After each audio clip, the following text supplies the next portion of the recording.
পানি ঠান্ডা আছে।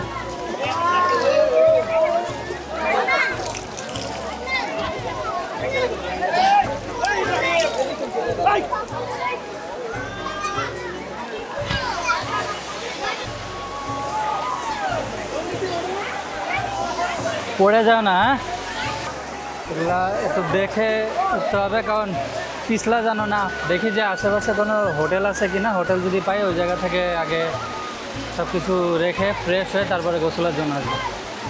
পাহাড়ি মুরগি আমি খেয়ে নিই, তারপরে আবার দেখাবো। তো এই জায়গাতে খাবার খেয়ে আমার আসলে ভালো লাগছে, আর আপনারা চাইলে এসে খেতে পারেন। পাহাড়ি মুরগি দিছিল, সাথে ভাত ছিল, বিভিন্ন ধরনের ভর্তা ছিল, ভাজি ছিল, আর এটা যথেষ্ট মজা ছিল। আপনারা চাইলে এসে খেতে পারেন, আসেন। আর এখান থেকে আমরা এখন যাব ওই ব্রিজের ওখানে। ওখান থেকে আগে দেখব যে হোটেল কোন জায়গায় পাওয়া যায়, কারণ এখন প্রচণ্ড গরম লাগতেছে, গোসল করতে ইচ্ছা করতেছে, কিন্তু এগুলো পরে থাকার কারণে পারতেছিল না, তাই চেঞ্জ করে আসি, তারপরে গোসল করব।